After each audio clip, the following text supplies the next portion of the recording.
mbir moomu sax lañ koy dooree parce que tey jii à la une de Walfadjri li nga xamante ni tey fësal na ko moo doon xamle ni rek terre à attente ci Ousmane Sonko bi nga xam ni moo waroon jàkkaarloo ak ñi nga xam ne ñoo di député yi ci question yi nga xamante ni jëm na ci wàllu ko yorinu ko réew Sénégal tey terre à attente boobu mën nañ ni terre à réponse la mujjee. parce que aussi Ousmane daanaka question buñ ko posé doyen Samba foofu da ngay gis ni il est serein il est calme te dafay répondre selon yow li nga xamante ni loolu nga ko laaj que ça soit muy problème bu économique wala bu politique comme Walf dafa xëyoon di wax terre à attente mën nañu jàpp ni terre à réponse. tu as bien fait et tu es très inspiré.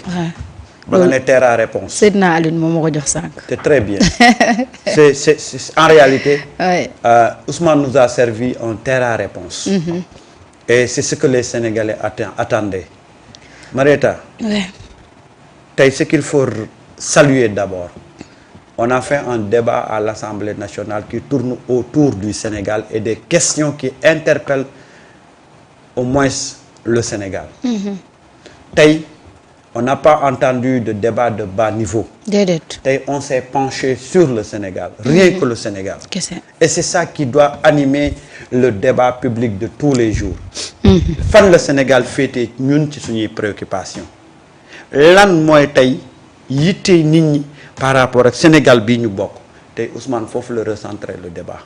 Aujourd'hui nekkuñu fi ci ay révélations fracassantes nekkuñu ci ay mais tey dañoo waxtaanee Sénégal ci composantes yëpp.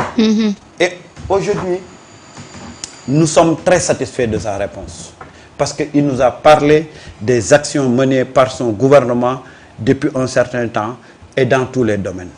Dans le domaine de l'éducation, de la santé, dans le domaine de l'énergie, dans le domaine du secteur minier, dans le domaine de l'agriculture.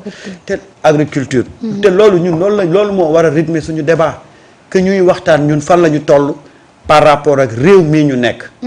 xam nga dëkk soo bëggee xam niveau de développement yam da ngay déglu le débat public. ci débat public bi ci ngay amee benn aperçu ci niveau de développement dëkk bi. parce que boo demee dans les pays dits développés ils parlent des questions qui intéressent les citoyens qui intéressent le vécu quotidien des Sénégalais boo demee nag dans les pays yi nga xam ne le niveau de développement demeewul noonu ils parlent des personnes. comme li mu wax. waaw diw nii la mel.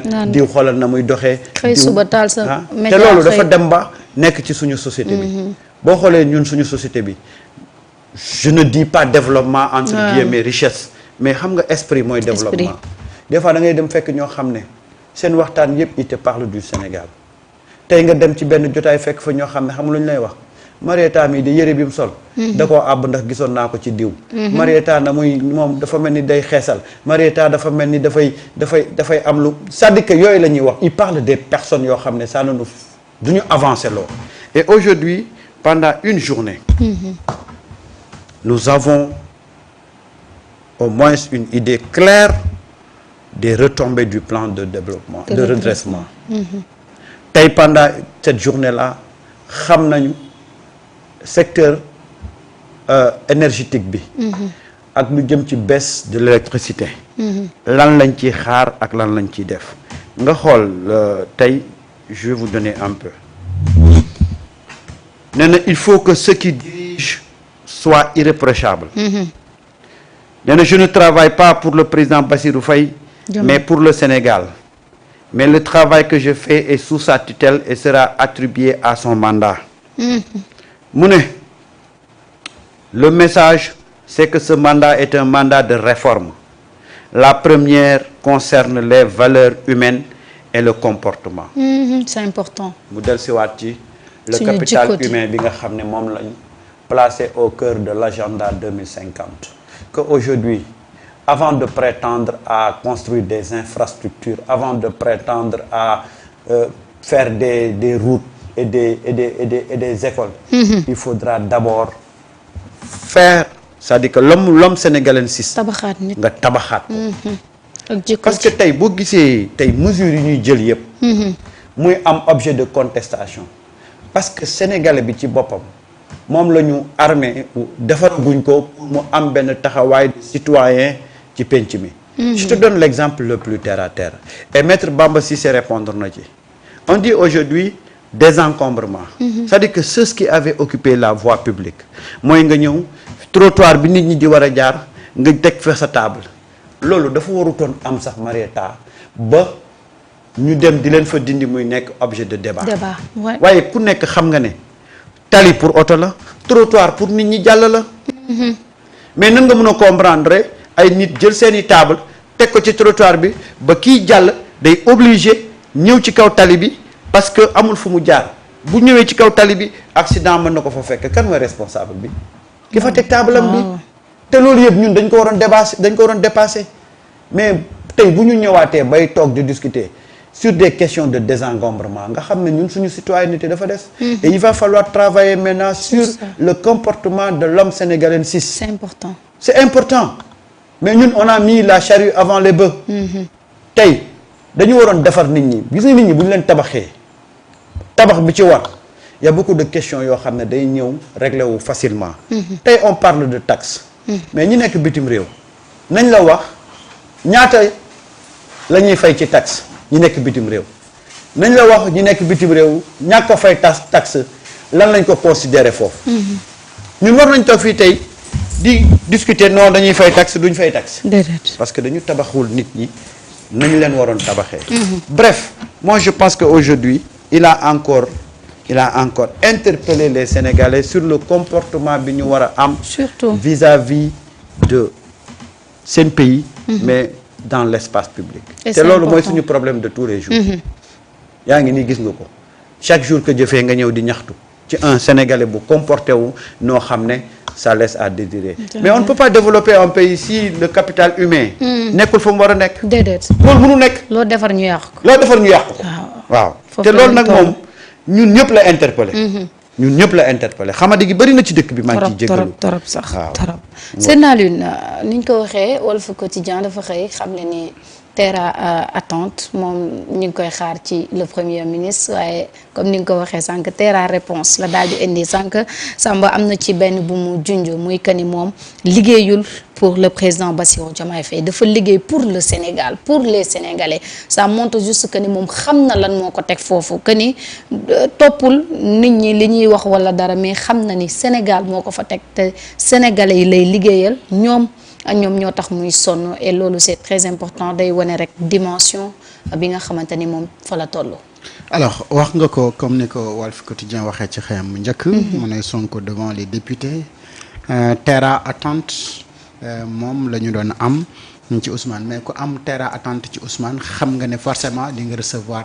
terre à réponse et aujourd'hui joxe na terre à réponse. te terre à réponse yooyu nga xamante ni moom la jox aux députés. C'est très satisfaisant.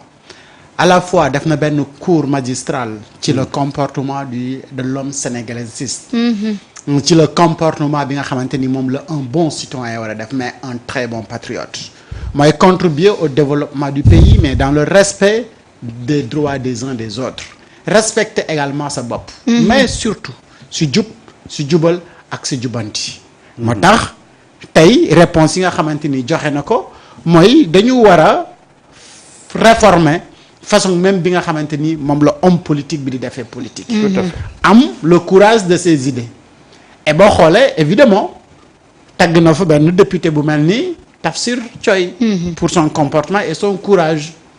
et wax ko également que dans les idées également il ne faut pas y mettre de la politique. puisque tu nous parles que les chiffres sont manipulables et tu nous demandes des chiffres. donc tu sais que les chiffres sont essentiels. et donc tey bu gisee terre à réponse bi nga xamante ni le premier ministre def na ko mais da ngay xam ne exercice la bu ñëw à son heure. Tout à fait. et députés yi ñoom ñoo la koy wax ne ñoom am na ñu fa nekkoon pendant 2 ans. mosuñu gis le premier ministre respecter calendrier boobu noonu ci ay questions d'actualité yu nga xamante ni gouvernement bi dina ñëw joxe des réponses. et les réponses ont été très satisfaisantes parce que dañu romb sax attente bi Walf doon wax ne terre à attente boobu la ñu am donc fii dafa am plus de terre à réponse ci li nga xamante ni moom moo nekk attente yi ñu amoon. et gars yi wax nañu ko te jox na délai bi parce que bi mu annoncé ne ci ay fan yu néew te joxe na it ne fan yooyu néew na expliqué na it ne fan yi néew na te ñun it xam nañ ne fan yi néew na ndax fan yu néew la waxoon dina wàññeeku le ministre de l'énergie joxe na exactement date ne bu yàggee ba yàgg le 1er janvier 2026 njëg yi dinañu wàññeeku loolu ci ay fan yu néew la wallaay soreetul te balaa boobu it dinañu conclure jël lan la ñuy def pour wàññi li nga xamante ni moom mooy hydrocarbure bi donc ça c'est des réponses satisfaisantes maintenant désencombrement ak déguerpissement ak yooyu dégg nga la réponse diplomatique bi nga xamante ni le ministre de l'intérieur moom la joxe est très ferme ñoom ñoo ko waxee ay déguerpissement ak yooyu mais ñoom rétablir l'ordre public la ñu nekk di def tout à fait réorganisation des espaces publics man dama yàgg ma dafa wax benn moo nga xam ne dama ko yàgg wax fii mbedd mi mbeddu buur la waaw te boo fa demee doo fekk buur waaw mais buur bu bëggee defar mbedd mi